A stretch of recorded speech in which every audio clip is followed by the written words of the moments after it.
Item Number, SCP-687. Object Class, Safe. Special Containment Procedures. SCP-687 is to be kept in a secured room at Site-15. The room is to contain a desk with locking drawers, a standard office chair, and a 12-inch analog color television, as well as equipment to record and remotely monitor testing of SCP-687. When not being actively tested, SCP-687-1 is to be powered down and disconnected from its power source, and SCP-687-3 is to be kept in an anti-static envelope and locked in the top drawer of the desk supporting SCP-687-1 and SCP-687-2. SCP-687-2 should remain attached to SCP-687-1 to prevent wear on the connecting hardware. When being tested, SCP-687-1 and 2 are to be plugged into one standard blank UPS uninterruptible power supply that is connected to the facility power grid. UPS is to be replaced after each 100 hours of use. Under no circumstances are Class D personnel to be used for testing SCP-687. Refer to Incident 1-687-1. Testing is permitted by personnel with Clearance 3 or above, with written approval by the Site Director. Description: SCP-687-1 is a Commodore 64 home computer built in 1980 blank, serial number S000 blank. Non-invasive examination of the hardware confirms that it's not been obviously modified, and all parts appear to be from the original manufacturer. SCP-687-2 is a Commodore 1541 5¼ disk drive, built the same year as SCP-687-1, serial number S000 blank. As with SCP-687-1, all parts appear original and not obviously modified. If an attempt is made to turn on SCP-687-2 when it's disconnected, or connected to any computer other than SCP-687-1, it will fail to operate. When SCP-687-2 is connected to SCP-687-1, both units perform to the manufacturer's specifications, except when loading SCP-687-3 as specified below. SCP-687-3 is a 5¼ floppy disk without manufacturer's markings. Affixed to the disk is a handwritten label with the word Documents in block capitals. Attempts to read the disk with any drive other than SCP-687-2 results in severe read errors and potential damage to the hardware. Passive scans using redacted, inconclusive, and produce conflicting data. When SCP-687-2 is connected to 1, SCP-687-3 can be loaded into the drive and read like any normal disk. Only one file, NOIR, is visible to the operating system. This file can be executed by typing load NOIR, 8,1. When loading and running the NOIR program, the heat output of both SCP-687-1 and 2 increases by 400%, and power consumption will double. Any testing equipment attached to ports on the computer or drive will experience severe and random voltage spiking. These anomalies do not appear to impact performance or cause any damage to SCP-687-1 or 2. Once the NOIR program is loaded, the user is presented with a short graphic stating, "Cracked by the Time Lords." After approximately 1 minute, a title screen appears. The title screen reads, "NOIR, a hard-boiled adventure by Redacted Games, copyright 1980 blank." There is no record of Redacted Games releasing with this title.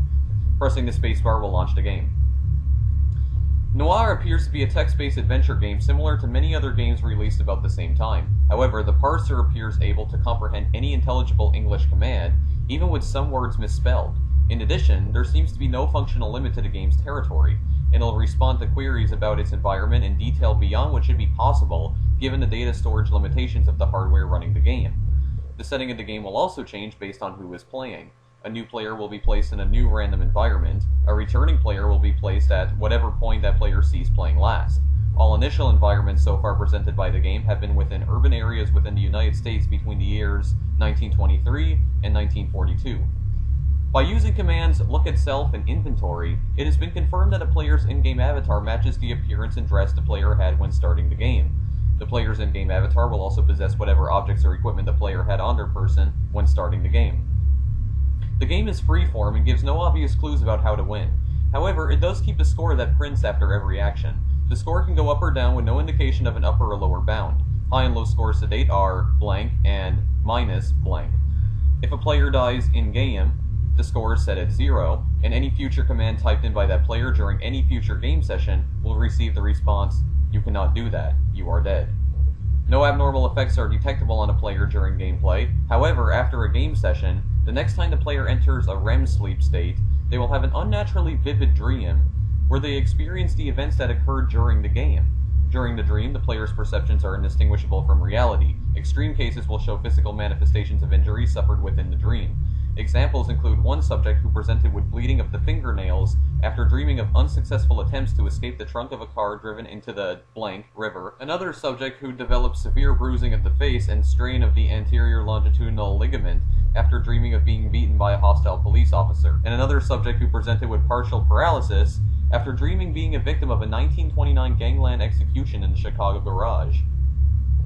Typically, such injuries are transient even in cases where the dreams end in fatality. However, severe psychological after effects are likely, and will tend to be more severe than if the dream trauma had actually happened during a waking state. This is in large part due to the lack of volition subjects experience in the dream, and the foreknowledge of what is about to happen to them. All subjects report a complete belief in the reality of the dream world, even knowing they are replaying events from the game. If a subject has died violently in the game, the subsequent dream of the event can be traumatic enough that this belief can foster a delusion that the real world is unreal. Victims of this delusion report being convinced that they are still dreaming or are in purgatory. Both physiological and psychological reactions are not clinically abnormal for the stresses subjects report experiencing within these dreams. Given the experimental evidence of in-game actions having actual historical impact, referred to Experiment Log 687A, it is theorized that the dreaming state is a side effect caused by the player's perceptions of game-directed activity catching up to the present day. Addendum 1. Experiment Log for SCP-687. Experiment Log 687A. Test 5. Date blank blank 19 blank. Subject D blank. Procedure. Subject is provided an unloaded .45 caliber automatic handgun, then is told to play the game and issue the command inventory, followed by the command drop gun. Results. Subject's game avatar has an unloaded .45 caliber automatic handgun and inventory of same make and model provided to subject. The command drop gun results in the gun being left in a dumpster next to subject's avatar. At this point, the subject is ordered to exit the game. Physical gun is still in subject's possession and surrendered back to Foundation personnel. Test number 6. Procedure. Immediately after test number 5, subject is provided a box of .45 caliber ammunition, then is told to resume the game. Results. Subject's game avatar appears in same place gameplay stopped during prior test. Subject types pickup gun, followed by the inventory command. The subject's avatar now has both gun and ammunition in inventory. Subject's score increases by 10 points after gun is loaded.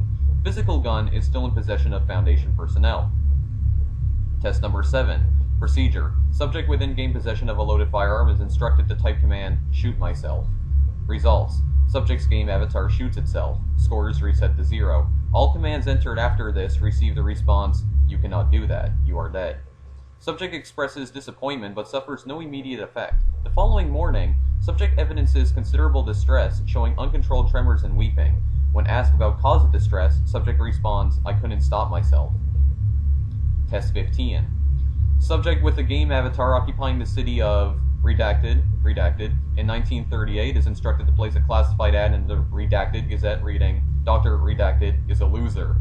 Results. Subject types in command, place ad in Redacted Gazette that reads, "Dr. Redacted is a loser." The game parses command and prints 5 pages of narrative in response covering approximately 3 hours of game time, including a bus ride to the Redacted Gazette offices, small talk with the receptionist, and a discussion with an editor about the content of the ad. Foundation researchers uncover microfiche records of the December 1st, 1938 issue of the Redacted Gazette containing the ad, "Dr. Redacted is a loser." Score increases by 100 points. Dr. Redacted says, "Given the importance of these results, I will overlook the fact that I am not amused." Test 23. Procedure. Subject with a game avatar occupying the city of blank in 1924 is given a first edition hardcover of Slaughterhouse 5 by Kurt Vonnegut, inscribed by Dr. Redacted. One subject is playing game, subject is instructed to go to Redacted, bank, and place in-game copy of the book in a safety deposit box. Results. Subject attempts to comply, but is caught in the crossfire of a gang war. Game avatar dies and score reset to 0. Note. A routine audit of Foundation archives uncovered SCP Redacted, an anomalous hardcover edition of Slaughterhouse 5 recovered from a used bookstore in Los Angeles, California in 1947. The book bears inscription by Dr. Redacted and the additional phrase, "Miss me yet?" written in human blood. Second inscription is consistent with the handwriting of D67895, referred to Incident 1-6871. SCP Redacted is reclassified SCP Redacted EX. Addendum 2, Incident Report of Escape of D67895. Document number 16871. Personnel involved: D67895, male, 27 years of age, sociopath.